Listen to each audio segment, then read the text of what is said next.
حضرت یعقوب علیہ السلام کے 12 بیٹے تھے اور یہ 12 بیٹے ہی کہلائے بنی اسرائیل۔ یہاں تک کہ 300 سے 400 سال تک بنی اسرائیل مصر میں آرام دہ زندگی گزارتے ہیں۔ وہ اپنے بھائیوں کی غلطیوں کوتاہیوں کو معاف کر دیتے ہیں اور ان کو کہتے ہیں کہ میرے والد صاحب کو اور اپنی تمام اہل و عیال کو لے کر آپ مصر آ جائیں، اور یوں مصر میں بنی اسرائیل پھر سے اکٹھے ہو جاتے ہیں۔ اور جب اسیرینز نے حملہ کر کے قبضہ کیا کنگڈم آف اسرائیل پہ، تو اس دوران یہودیوں کے بہت سارے قبائل یا بنی اسرائیل کے بہت سارے قبائل تتر بتر ہو گئے۔ چونکہ بنی اسرائیل گزشتہ بادشاہوں کے لاڈلے تھے، لہٰذا نئے مقامی بادشاہ جب آئے تو انہوں نے بنی اسرائیل کو بطور غلام ٹریٹ کیا۔ السلام علیکم دوستو، کیا حال ہیں آپ کے؟ امید کرتا ہوں سب خیر خیریت سے ہوں گے۔ دوستو، آج کی ویڈیو میں ہم بات کریں گے بنی اسرائیل کی اس قوم کے بارے میں جو ایک طویل وقت تک اللہ پاک کی سب سے لاڈلی قوم رہی ہے۔ ہم یہ جانیں گے آج کی ویڈیو میں کہ ان کا آغاز کہاں سے ہوا تھا، ان کا عروج کیسا تھا، اور ان کا وہ زوال کیسے آیا کہ سورہ مائدہ کی آیت نمبر 78 سے لے کر 81 تک اللہ پاک نے اس قوم پہ اپنے اور اپنے نبیوں کی جانب سے لعنت کر دی۔ ہم اس قوم کے عروج و زوال کی داستان تو جانیں گے ہی، ساتھ یہ بھی جانیں گے کہ آج یہ قوم کہاں ہے، کہیں یہ وجود رکھتی بھی ہے یا نہیں۔ تو چلیں آئیں بسم اللہ کرتے ہیں۔ دوستو، بنی اسرائیل کا آغاز یا ان کی تاریخ جاننے سے قبل آپ کو میرے ساتھ چلنا پڑے گا میسوپوٹیمیا کے اس ریجن پہ جہاں اس وقت نمرود نامی بادشاہ کی حکومت قائم و دائم ہے۔ اسی ریجن میں ایک بہت بڑا شہر ہے جس کا نام ہے اور اس نامی شہر میں اللہ پاک کے ایک برگزیدہ نبی حضرت ابراہیم علیہ السلام مبعوث فرماتے ہیں، اور اللہ کے حکم سے وہ نمرود کے پاس توحید کا پیغام لے کر جاتے ہیں۔ پر نمرود جو خود کو ہی بادشاہ سمجھ بیٹھا تھا، وہ نہ صرف حضرت ابراہیم علیہ السلام کے لائے گئے پیغام کو رد کرتا ہے، بلکہ نتیجتاً حضرت ابراہیم علیہ السلام پر تکلیفوں اور آزمائشوں کے وہ پہاڑ توڑتا ہے کہ عقل حیران رہ جاتی ہے۔ نمرود جب اپنی سرکشی سے باز نہیں آتا تو اللہ پاک حضرت ابراہیم علیہ السلام کو حکم دیتے ہیں کہ آپ اپنے اہل و عیال کے ساتھ یہاں سے ہجرت کر جائیں۔ وہ ہجرت کریں کنعان کی جانب۔ کنعان وہیں واقع تھا جہاں آج کے دور میں فلسطین واقع ہے۔ حضرت ابراہیم علیہ السلام اپنی بیوی حضرت سارہ علیہ السلام کو میسوپوٹیمیا کے شہر سے لے کر روانہ ہوتے ہیں کنعان کی جانب، اور رستے میں ان کا پڑاؤ ہوتا ہے مصر میں۔ مصر کا فرعون جو پہلے تو حضرت ابراہیم علیہ السلام سے بڑا خائف تھا، پر وقت کے ساتھ جب وہ حقانیت جان جاتا ہے حضرت ابراہیم علیہ السلام کی، تو انہیں بطور تحفہ ایک کنیز ادا کرتا ہے حضرت سارہ علیہ السلام کی خدمت کے لیے۔ ان کنیز کا نام ہوتا ہے حضرت حاجرہ علیہ السلام، اور یہ وہ وقت تھا جب حضرت ابراہیم علیہ السلام کی کوئی اولاد نہیں تھی۔ تو حضرت سارہ علیہ السلام حضرت ابراہیم علیہ السلام کو کہتی ہیں کہ آپ اس کنیز سے حضرت بی بی حاجرہ سے شادی کر لیں، ہو سکتا ہے اللہ پاک نے اسی سے آپ کی نسل بڑھانی ہو۔ ہوتا بھی کچھ یوں ہی ہے، جب حضرت ابراہیم علیہ السلام اپنے اہل و عیال کے ساتھ کنعان پہنچ جاتے ہیں تو اللہ پاک انہیں ایک بیٹا عطا کرتا ہے جس کا نام رکھتے ہیں وہ اسماعیل۔ اور پھر یہ تاریخ میں ہم جانتے ہیں کہ کس طرح حضرت ابراہیم علیہ السلام اپنی دوسری بیوی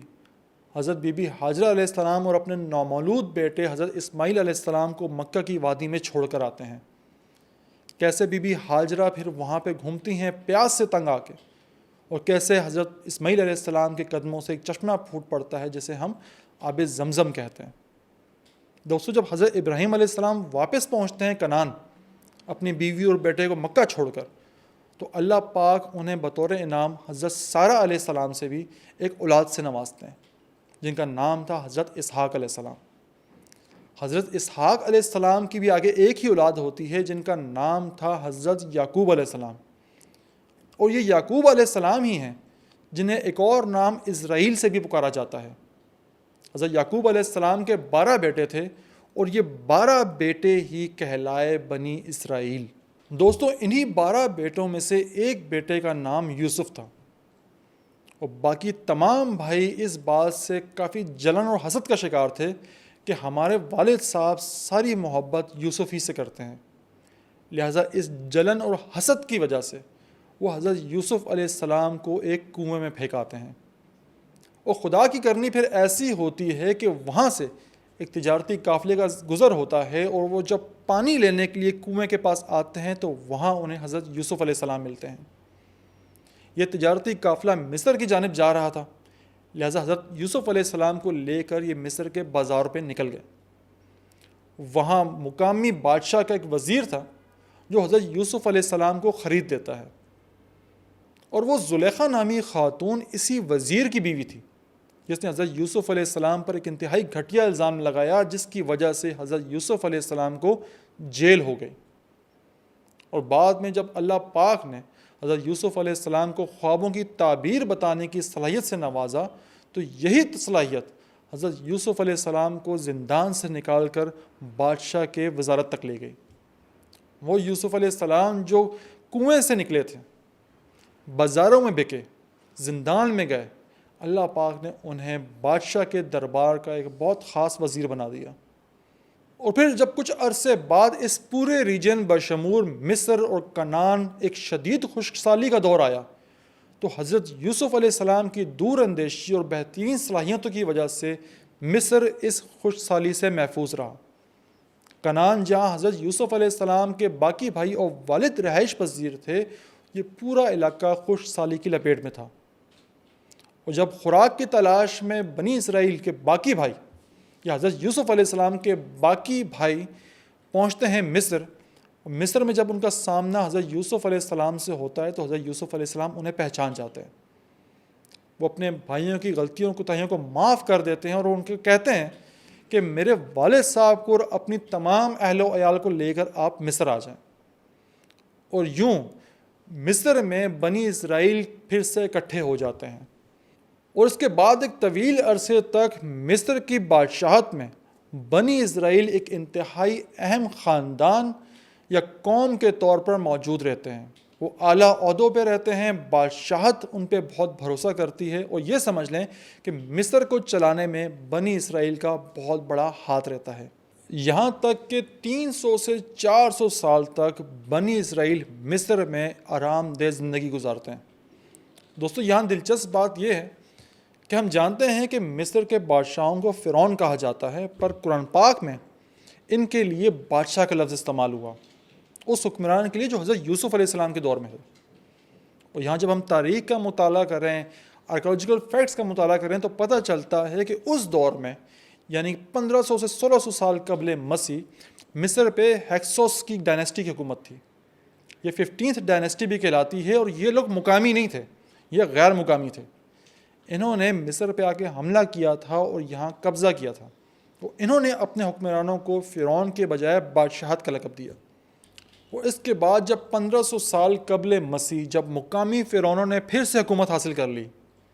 جب فرعون احموسے ون نے شکست دے دی ہیکسوس ڈائنیسٹی کو، تو پھر سے یہاں حکمرانی آ گئی فرعونوں کے پاس جو اپنے نام کے ساتھ فرعون لگاتے تھے۔ اور ان فرعونوں نے نہ صرف ہیکسوس ڈائنیسٹی کو جڑ سے خاتمہ کیا، بلکہ اس ڈائنیسٹی کے سب سے اہم پلر یا اہم ستون بنی اسرائیل کو غلام بنا لیا۔ چونکہ بنی اسرائیل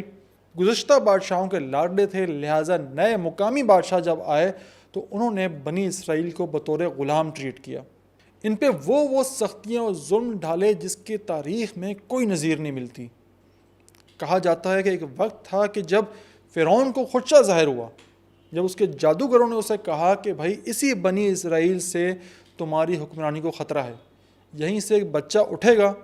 جو تمہاری بادشاہت کو ختم کرنے کے در پہ ہو جائے گا۔ تو فرعون نے اعلان کر دیا کہ 2 سال سے کم عمر تمام بچوں کو مار دیا جائے،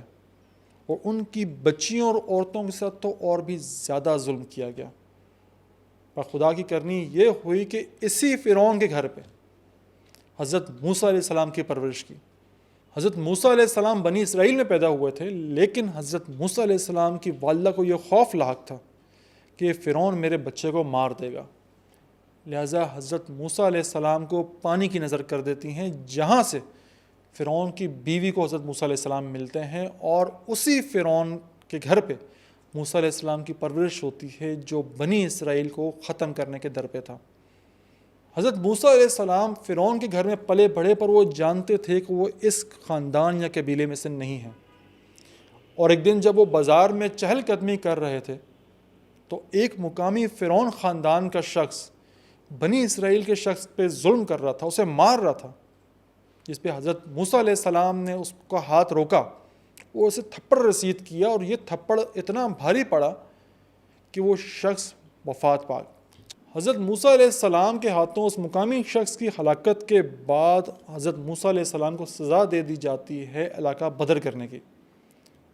حضرت موسیٰ علیہ السلام پہنچتے ہیں مدین میں، جو آج کے دور میں سعودی عرب میں واقع ہے، اور یہاں ان کی ملاقات ہوتی ہے حضرت شعیب علیہ السلام سے۔ یہاں وہ 10 سال کا عرصہ لگاتے ہیں، اور حضرت شعیب علیہ السلام کی ہی ایک بیٹی حضرت صفورہ علیہ السلام سے حضرت موسیٰ علیہ السلام کی شادی ہوتی ہے۔ اس کے بعد حضرت موسیٰ علیہ السلام دوبارہ روانہ ہوتے ہیں اپنے علاقے کی جانب، اپنے لوگوں کی جانب، اور یہیں پہ اللہ پاک سے ان کا کلام ہوتا ہے۔ جب وہ وادی سینا پہنچتے ہیں، کوہ طور پہنچتے ہیں، تو اللہ پاک سے ان کا کلام ہوتا ہے، اور پھر وہ خدا کا پیغام لے کے جاتے ہیں مصر، اور ساتھ ان کے ہوتے ہیں ان کے بھائی ہارون علیہ السلام۔ فرعون بھی نمرود کی طرح ہی تھا، اس نے حضرت موسیٰ علیہ السلام کا انکار کیا، ان کے پیغام کا انکار کیا۔ حضرت موسیٰ علیہ السلام نے ان کے سامنے معجزے بھی رکھے، پر فرعون تو خود کو خدا سمجھ بیٹھا تھا، وہ کیسے حضرت موسیٰ علیہ السلام کا پیغام سنتا۔ لہٰذا حضرت موسیٰ علیہ السلام نے اپنے تمام لوگوں کو جو بنی اسرائیل تھے جمع کیا اور روانہ ہو گئے مصر سے۔ بحیرہ احمر کے کنارے پہنچے تو پتہ چلا کہ فرعون بھی پیچھے آ رہا ہے حملہ کرنے کے لیے۔ حضرت موسیٰ علیہ السلام نے بحیرہ احمر پہ اپنا عصا مارا، بحیرہ احمر 2 ٹکڑے ہوا، شاک ہوا۔ حضرت موسیٰ علیہ السلام اپنی قوم کے ساتھ اس دریا سے نکل گئے، اور جب فرعون نے کوشش کی اس دریا کو پار کرنے کی تو اللہ کے حکم سے وہ دریا پھر سے جڑ گیا۔ حضرت موسیٰ علیہ السلام اپنی قوم کو لے کر وادی سینا کے علاقے میں آ گئے، جو مصر اور فلسطین کے درمیان واقع ہے، یا قدیم وقت کا کہوں جو مصر اور کنعان کے درمیان واقع ہے۔ اب ہوتا یہ ہے کہ اللہ پاک سے ایک عہد و پیمان ہوتا ہے بنی اسرائیل کا، جہاں وہ کہتے ہیں کہ ہم خدا کی وحدانیت پہ یقین رکھیں گے، دوبارہ ہم نہیں جائیں گے بت پرستی کی جانب یا ان کاموں کی جانب، ان اعمال کی جانب جو ہمیں ذلت کی طرف لے کے گئے۔ لیکن جب خدا کا حکم ہوتا ہے کہ کنعان پہ آپ حملہ کریں اور وہاں موجود شہر یروشلم کو آباد کریں، تو ماں سوائے 2 افراد کے بنی اسرائیل کے تمام لوگ کنعان پہ حملہ کرنے سے انکاری ہو جاتے ہیں، اور حضرت موسیٰ علیہ السلام سے کہتے ہیں کہ آپ اور آپ کا خدا لڑو، ہم کیوں آپ کی جنگ لڑیں۔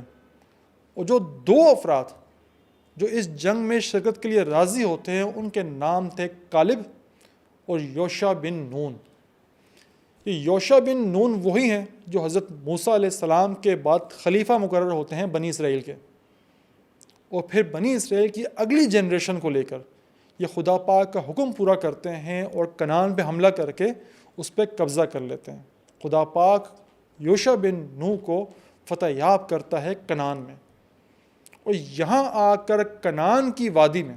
یا کنعان کے ریجن میں بنی اسرائیل کے 12 ٹرائبز، 12 قبیلے، 12 چھوٹی چھوٹی ریاستیں بناتے ہیں۔ یوشع بن نون کے بعد بہت وقت تک بنی اسرائیل کے یہ 12 قبائل بہت امن اور شانتی کے ساتھ اس پورے ریجن پہ حکمرانی کرتے ہیں، یہاں تک کہ اللہ پاک ایک اور نبی یہاں مبعوث فرماتے ہیں جن کا نام تھا سیموئیل۔ سیموئیل کی نبوت کے دوران ہی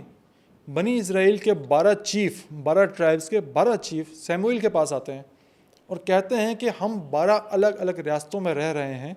ہمارا ایک مشترکہ بادشاہ مقرر کر دیجئے، کیونکہ آپ اللہ کے پیغمبر ہیں، آپ بہترین انصاف کرنے والے ہیں، تو ہم میں سے ہی ایک شخص کو آپ اس پورے ریجن کا بادشاہ بنا دیں۔ تو یہاں حضرت سیموئیل علیہ السلام جس شخص کو بادشاہ مقرر کرتے ہیں اس کا نام تھا طالوت۔ طالوت ایک بہت ہی عادل حکمران تھا۔ اسے جب معلوم پڑتا ہے کہ پڑوس کی ریاستوں میں ایک قوم آباد ہے جس کا نام ہے امیلیکائٹس، یہ بہت ہی ظالم اور جابر قسم کے لوگ ہیں، لہٰذا طالوت اعلان جنگ کرتا ہے امیلیکائٹس کے خلاف، اور یہ وہی امیلیکائٹس ہیں جن میں ایک بہت بڑا پہلوان ہوتا ہے جانا مانا، جسے گولیت یا جالوت بھی کہا جاتا ہے۔ اور یہ گولیت مارا جاتا ہے ایک کم سن 9 عمر بچے کے ہاتھوں، جو اپنی غلیل سے گولیت کے سر کا نشانہ لیتا ہے اور اس ایک کنچے سے، ایک پتھر سے گولیت واصل جہنم ہو جاتا ہے۔ جو بچہ یہ کارنامہ سر انجام دیتا ہے اس کا نام تھا داؤد۔ بعد میں اللہ پاک اسی داؤد کو جب پیغمبری دیتے ہیں تو یہ بچہ کہلاتا ہے حضرت داؤد علیہ السلام۔ حضرت داؤد علیہ السلام کی بادشاہت کے بارے میں ہم سب جانتے ہیں وہ کتنے انصاف پسند اور عادل حکمران تھے۔ حضرت داؤد علیہ السلام کے بعد اللہ پاک پیغمبری دیتے ہیں ان کے سب سے چھوٹے بیٹے حضرت سلیمان علیہ السلام کو، اور حضرت سلیمان علیہ السلام کے بارے میں بھی ہم جانتے ہیں کہ کس طرح اللہ پاک نے جن، چرند، پرند ان سب کو حضرت سلیمان علیہ السلام کی بادشاہت کے تابع کر رکھا تھا۔ یعنی بنی اسرائیل کی قوم میں ایک ایسا بادشاہ تھا کہ جس کی بات پرندے بھی سنتے تھے، جن بھی سنتے تھے اور جانور بھی مانتے تھے۔ لیکن جب حضرت سلیمان علیہ السلام کا انتقال ہو گیا تو اسی ریجن میں بنی اسرائیل کے قبائل میں آپس میں سول وار شروع ہو گئی، اور یہ بات اتنی آگے بڑھی کہ یہ کنعان کا ریجن یا بنی اسرائیل کا جو ریجن تھا یہ دو مختلف حصوں میں بٹ گیا، جس میں پہلا حصہ کہلایا کنگڈم آف اسرائیل اور دوسرا حصہ کہلایا کنگڈم آف جودا۔ کچھ وقت بعد کنگڈم آف اسرائیل خدا کی وحدانیت سے ہٹ گئے اور بال نامی ایک بت کی پوجا کرنے لگے۔ جب ان کی سرکشی بہت بڑھ گئی تو ساتھ ہی میسوپوٹیمیا سے ایک اور قوم اٹھ کھڑی ہوئی جسے اسیرین کے نام سے جانتے ہیں۔ اسیرین نے اس پورے خطے پہ قبضہ کرنا شروع کر دیا تھا کہ یہاں تک کہ کنگڈم آف اسرائیل اسیریا کے تابع ہو گئی۔ کنگڈم آف جودا ایک واحد علاقہ بچا تھا کہ جو اب تک صحیح سلامت تھا، اور جب اسیرینز نے حملہ کر کے قبضہ کیا کنگڈم آف اسرائیل پہ تو اس دوران یہودیوں کے بہت سارے قبائل یا بنی اسرائیل کے بہت سارے قبائل تتر بتر ہو گئے، اور یہی وہ دور ہے جسے کہا جاتا ہے the last tribes of Israel, کہ ان کا کچھ پتہ نہیں چلا کہ یہ لوگ کہاں گئے، افریقہ گئے، یورپ گئے یا دنیا کے کسی اور حصے میں جا کر چھپ گئے۔ پر یہ بات طے ہے کہ بھاگنے سے قبل یہ سب توحید سے پرے ہٹ چکے تھے۔ دوستو یہاں یہ بات واضح ہے کہ ایسا نہیں ہے کہ حضرت سلیمان علیہ السلام کے انتقال کے بعد اللہ پاک نے اس قوم کو بے یار و مددگار چھوڑ دیا تھا۔ کنگڈم آف اسرائیل میں بھی پیغمبر آئے تھے، جس میں مشہور پیغمبر حضرت الیاس علیہ السلام اور حضرت یسع علیہ السلام ہیں۔ جبکہ اگر ہم بیبلیکل سورسز کی طرف جائیں تو کنگڈم آف جودایا میں بھی مختلف پیغمبر مبعوث فرمائے گئے، جن میں حضرت دانیال علیہ السلام، حضرت ایزیکیل علیہ السلام، حضرت جرمیہ علیہ السلام جیسے نام قابل ذکر ہیں۔ پر کنگڈم آف جودایا جو تھی وہ توحید پہ رہے اور کنگڈم آف اسرائیل باطل کی طرف گئے، لہٰذا خدا پاک نے ان پہ ویسے ہی مسلط کر دیے ظالم جیسے وہ خود ظالم ہو چکے تھے۔ بہرحال اسیرین امپائر کو زوال آیا اور میسوپوٹیمیا ریجن سے ایک اور قوم اٹھ کھڑی ہوئی جسے چالڈین کہا جاتا ہے، اور انہیں ہی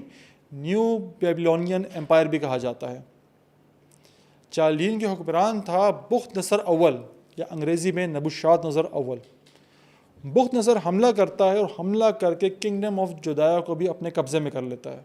اور نہ صرف کنگڈم آف جودایا پہ قبضہ کر کے اس پورے کنعان کے ریجن پہ اپنی حکومت قائم کرتا ہے، بلکہ اس فرسٹ ٹیمپل یا پہلی مسجد کو بھی تباہ کر دیتا ہے جو حضرت داؤد علیہ السلام اور ان کے بیٹے حضرت سلیمان علیہ السلام نے تعمیر کی تھی۔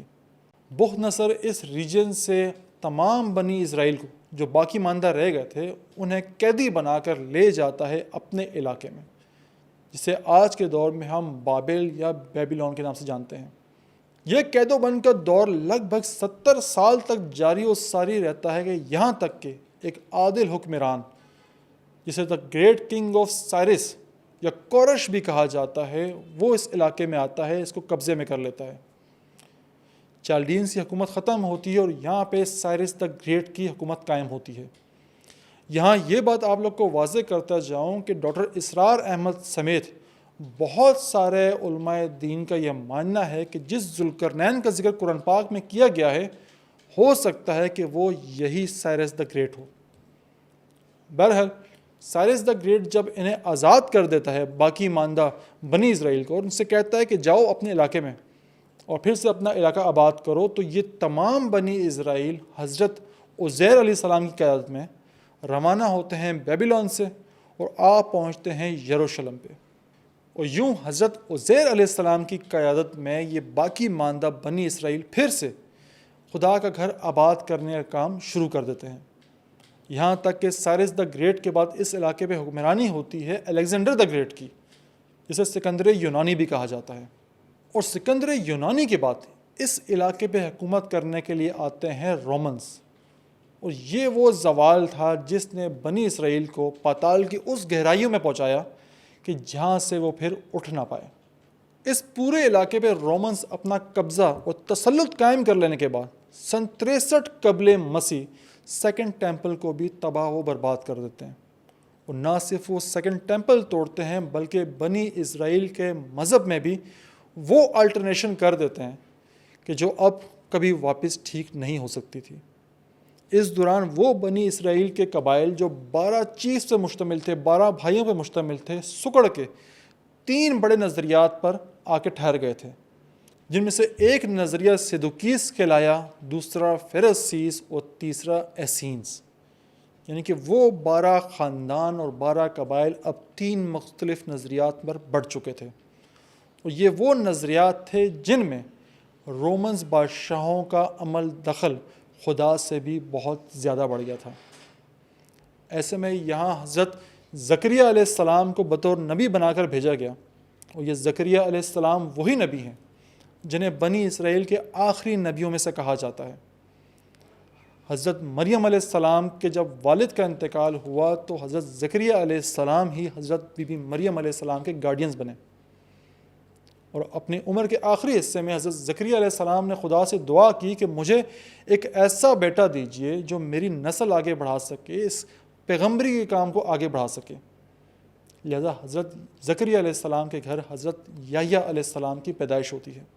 دوستو، یہ وہ دور تھا جب بنی اسرائیل پورے طریقے سے رومن ایمپائر کے نظریات کے تلے دب چکے تھے، خدا کی وحدانیت کا تصور ختم ہو چکا تھا، اور ان کے نزدیک وہی خدا اصل خدا تھا جو رومنز کا خدا تھا، یا جو رومن بادشاہ کہا کرتا تھا۔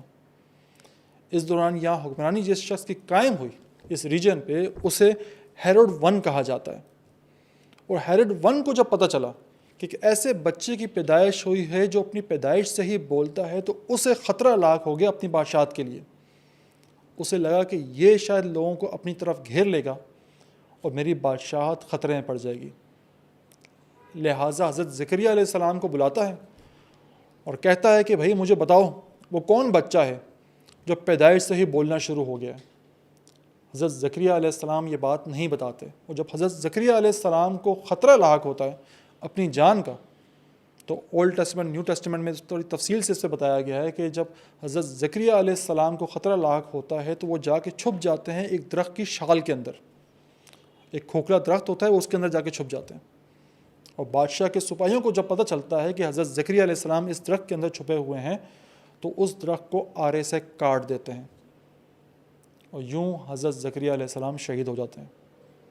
اس کے بعد ہیروڈ 1 کے بعد جب اس کے بیٹے کی حکمرانی آتی ہے تو اس کا بیٹا شیطانیت میں اپنے باپ سے 2 ہاتھ آگے ہوتا ہے۔ وہ حضرت یحییٰ علیہ السلام کو بلاتا ہے اور کہتا ہے کہ میں نے اپنی بیوی کو طلاق دے دی ہے اور میں اپنی بہن سے شادی کرنا چاہتا ہوں، لہٰذا میرے لیے شریعت میں گنجائش نکالی جائے۔ جب حضرت یحییٰ علیہ السلام قطعاً انکار کر دیتے ہیں اور کہہ دیتے ہیں کہ اس شیطانی فعل کی کوئی گنجائش نہیں، تو ہیروڈ 1 کا یہ نافرمان بیٹا یا شیطان بیٹا حضرت یحییٰ علیہ السلام کا سر قلم کرنے کی سزا دیتا ہے۔ دوستو، قرآن و حدیث میں تو اس واقعے کی سند نہیں ملتی، پر اگر آپ سورہ مریم کی آیت نمبر 50 پڑھیں، جہاں اللہ پاک بتا رہے ہیں کہ کس طرح حضرت مریم علیہ السلام حضرت عیسیٰ علیہ السلام کو ان ظالموں سے اللہ پاک نے بچایا، تو یہ اسی وقت کی طرف گواہی دیتا ہے کہ جب اللہ کے نبی زکریا اور یحییٰ علیہ السلام کو شہید کیا جا رہا تھا۔ بعد میں انہی شاطروں نے حضرت عیسیٰ علیہ السلام کو بھی شہید کرنے کی کوشش کی، اور ان کے نظریات کے مطابق تو کر بھی دیا، پر اللہ پاک قرآن پاک میں بتاتا ہے کہ یہ اپنی سازشوں میں ناکام ٹھہرے، اور اللہ پاک نے حضرت عیسیٰ علیہ السلام کو، جو بنی اسرائیل کے آخری نبی پیغمبر تھے، اپنے پاس زندہ اٹھا لیا۔ وہ بنی اسرائیل جس میں یک کے بعد دیگرے درجنوں شاید سینکڑوں ہزاروں انبیاء کرام مبعوث کیے گئے، ان کا انجام یہ ہوا کہ آخر میں اپنے زمینی خداؤں کو خوش کرنے کے لیے خدا کے نبیوں کا، پیغمبروں کا قتال کرنے لگ گئے۔ جب آپ سورہ مائدہ کی آیت نمبر 81 پڑھتے ہیں تو اس میں اللہ پاک واضح طور پہ کہتا ہے کہ یہ عجیب ہی لوگ ہیں جو اپنے بھائیوں کے بجائے، اپنے ان گروہوں کے بجائے جو صرف اور صرف فکری اختلاف رکھتے ہیں، ان کے خلاف ان لوگوں کی مدد کرتے ہیں جو خدا اور اس کے نبیوں کے یکسر انکاری ہیں۔ یہ آیت صرف بنی اسرائیل کے لیے نہیں، یہ ہمارے لیے بھی ہے کہ ہم کیا آج کے دور میں صرف فکری اور نظریاتی اختلاف پہ ان دشمنوں کا ساتھ نہیں دے رہے کہ جو خدا اور اس کے رسول کے سراسر انکاری ہیں؟ کیا ہمارے نظریاتی اختلاف اتنے بڑے ہیں کہ ہم اپنے نظریاتی دشمنی پہ ان لوگوں کا دوست بننا پسند کرتے ہیں جو اللہ اور اس کے رسول کے سراسر انکاری ہیں؟ یہی کام بنی اسرائیل نے کیا تھا، یہی وجہ تھی کہ اللہ پاک نے انہیں لعنت کا مستحق قرار دے دیا۔ دوستو، آج ہم نے بات کی بنی اسرائیل کے عروج و زوال پہ کہ کہاں سے اللہ پاک نے انہیں اٹھایا، نعمتیں دیں، اپنے پیغمبر دیے، وہ کہاں آ کے ان کا انجام ہوا کہ وہ خدا کے نبیوں پیغمبروں کا قتال کرنے لگ گئے، خدا کے خلاف وہ خدا کے دشمنوں کے ساتھی بن گئے۔ دوستو، اسی بات سے مجھے ایک واقعہ یاد آیا جو بائبل میں مذکور ہے، اور یہ قصہ آج کے دور کے مسلمانوں پہ بھی صادق آتا ہے۔ اس قصے میں بتایا گیا تھا کہ لیوائی جو ایک قبیلہ تھا بنی اسرائیل کا، 12 قبیلوں میں سے، وہاں کا ایک جوڑا اپنے سسرال جاتا ہے، یعنی ایک شوہر اپنی بیوی کو لے کے سسرال جاتا ہے۔ اس کی بیوی غالباً ناراض ہوتی ہے، وہ منانے کے لیے گیا ہوتا ہے، اور جب وہ اس کو منا کے واپس لا رہا ہوتا ہے تو رستے میں ایک شخص آواز دے رہا ہوتا ہے مہمانوں کے لیے کہ آؤ میں تمہاری خدمت کروں، مجھے میزبانی کا شرف دو، اور ان میاں بیوی کو بھی کہتا ہے کہ آپ میری میزبانی میں آ جائیں، آپ کا لمبا سفر طے کرنا ہے تو ایک رات ہمارے پاس اسٹے کر لیں۔ اور یہ جوڑا یہ بات مان لیتا ہے۔ جب وہ کھانا کھا کے فارغ ہوتے ہیں تو اسی وقت دروازے پہ علاقے کے کچھ اوباش نوجوان آتے ہیں۔ یہ اوباش نوجوان ہوتے ہیں بینجمن یا پھر بن یامین قبیلے کے، یہ بھی بنی اسرائیل کے 12 قبیلوں میں سے قبیلہ ہے۔ یہاں یہ اوباش نوجوان اس گھر پہ حملہ کرتے ہیں اور اس شخص کی بیوی کو اٹھا کر لے جاتے ہیں جس کا تعلق تھا لیوائی یا پھر لیوی خاندان یا قبیلے سے۔ وہ کہا جاتا ہے بائبل کے مطابق کہ اس عورت کے ساتھ زیادتی کی جاتی ہے اور ادھمری حالت میں اسے دروازے پہ پھینک کر یہ اوباش نوجوان صبح واپس چلے جاتے ہیں، اور کچھ ہی دیر میں اس عورت کا انتقال ہو جاتا ہے، یہ خالق حقیقی سے جا ملتی ہے۔ لیوائی قبیلے کا یہ شخص یہ کرتا ہے کہ غصے میں آ کر اپنی بیوی کے 12 ٹکڑے کرتا ہے، اور 12 کے 12 ٹکڑے بھیجتا ہے 12 قبائل میں، اور کہتا ہے کہ دیکھو کتنا ظلم کیا گیا ہے میرے ساتھ۔ وہ 12 قبائل یہ ٹکڑے دیکھ کے ان کی غیرت جوش مارتی ہے، وہ سب جمع ہو جاتے ہیں بنیامین یا بینجمنز کے پاس، وہ کہتے ہیں کہ یہ اوباش نوجوان ہمارے حوالے کر دو۔ بنیامین یا بینجمنز یہ بات نہیں مانتے، لہٰذا یہ باقی کے تمام قبائل مل کر ان پر حملہ کر دیتے ہیں، اور اس قبیلے کا ایک بھی فرد زندہ نہیں چھوڑتے، صرف عورتیں زندہ بچتی ہیں، اور یہ نسل ختم نہ ہو جائے تو عورتوں کو اپنے نکاح میں لے لیتے ہیں۔ یہ تھی غیرت بنی اسرائیل کی۔ دوستو، یہ آخری واقعہ میں نے آپ کی گوش اس لیے گزارا کہ شاید میں فلسطین والوں کو مشورہ دینا چاہ رہا ہوں۔ ہم ویڈیوز دیکھتے ہیں نا، کس طرح لاشیں اٹھا رہے ہیں بچوں کی، کتنا وہاں پہ ظلم ہو رہا ہے، تو یہ کریں کہ ٹکڑے ٹکڑے تو ان کے بچے ہو ہی رہے ہیں نا، تو جتنے 57 اسلامی ممالک ہیں، ان 57 ممالک کو بطور تحفہ اپنے بچوں کے ٹکڑے بھیجیں۔ بنی اسرائیل اتنی گہرائی اور پستی میں جانے کے باوجود اتنی غیرت تھی کہ جب لاش کے ٹکڑے ان کے پاس آئے تو وہ سب اکٹھے ہو گئے اور دشمن کا صفایا کر دیا۔ کیا پتا ہمیں اتنی غیرت ابھی باقی بچی ہو جتنی اس دور کی سرکش بنی اسرائیل میں تھی۔ شاید اسی لیے ہم فلسطین کے لیے کچھ کر سکیں۔ ہم تو نام لینے سے بھی گھبراتے ہیں کہ نام لیں گے چینل ڈیمونیٹائز ہو جائیں گے، برانڈز نہیں آئیں گے، پر خدا کو ہم کیا جواب دیں گے؟ یہ آج جو میں نے آپ کو داستان سنائی ہے، اسے بنی اسرائیل کی داستان نہیں ہے، یہ ہم مسلمانوں کی بھی داستان ہے۔ ہم پہ بھی نعمتیں دی گئیں، بہت عظیم پیغمبر ہم پر آیا، اور اس عظیم پیغمبر نے بہت قربانیاں دی ہمارے لیے، ہمیں ایک امت، ایک قوم کا ہونے کا کہا کہ ہم ایک قوم ہے, ایک امت ہے, اور نشانی یہ بتائی کہ جب جسم کسی ایک حصے کو درد ہوتا ہے تو پورا درد جسم میں محسوس ہوتا ہے. یہ نشانی تھی ایک جسم ہونے کی, ایک علامت تھی ایک امت ہونے کی. آج ہمارا پورا ایک حصہ آرے سے کاٹا جا رہا ہے اور ہمیں کوئی فرق نہیں پڑ رہا. یا تو ہم مسلمان نہیں رہے یا پھر ہم ایک امت نہیں رہے. یہ سوال میرے لیے بھی ہے اور یہ سوال آپ کے لیے بھی ہے. امید کرتا ہوں آپ کو اپنی بات سمجھا پایا ہوں گا. آپ سے ملاقات ہوتی ہے نیکسٹ ویڈیو میں. اپنا اپنے گھر والوں کا خیال رکھیے گا. اللہ حافظ.